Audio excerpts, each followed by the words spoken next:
In approximately 68 or 69, our church was not big enough for us to have Sunday school during Sunday morning worship. There was no space for it. Several of us, several mothers, really wanted our children to have church school. It couldn't happen on Sunday. So we decided that we would try to have Thursday school.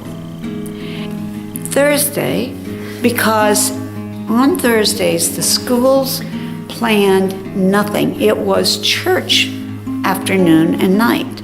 And so Thursday they had no choir concerts, no band concerts, no ball games. It was sacrosanct for a short time.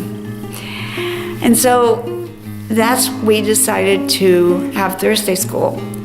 And at first, of course, what we wanted was for our children to have some Sunday school, in quotes. And then we thought, wouldn't it be wonderful? And there was a need to include other children who perhaps would never have that chance. So we approached the schools and we asked if the children could ride the bus from a central place to our school, our church school, Thursday school. So the powers that be, unbelievably, said yes. So they took Harbor Heights children and at Harbor Heights School got on the bus with Harbor Heights kids, Martindale kids, or Harbor Heights kids, and they dropped them off at our little church. That was a little brown church. I always call it that, our little brown church. And we had Thursday school. We all got together in a group in the sanctuary. And we would sing songs, or we would have silly skits, or we would do something entertaining, but with a purpose, and to get them kind of all in the mood for it. And then after that, we went downstairs where the kitchen was. Minimal kitchen, I have to say.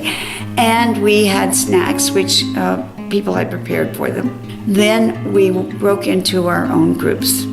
And we would make our own curriculum. The Methodist curriculum at the time just really didn't really grab us. So we did our own, and we did it with, along with the reading for the next Sunday, what the pastor was going to speak on. And so he would work with us that whole 2.5 or 3 hours, and we would develop how we were going to teach the lesson to the different age groups. One time, it was Christmas time, and we were going to do creches. So the teachers had made the creches ahead of time, the manger part. And the kids were going to make, out of homemade Play-Doh, the salt, the flour, etc., they were going to make the figures to go in the creche.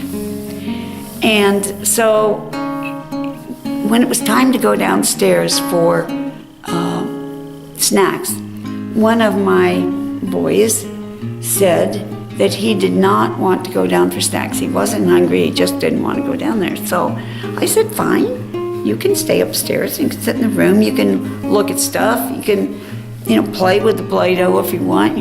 So I went down, was about 15, 20 minutes, came back up, took my bowl, and it was half gone. He had eaten half of my Play-Doh.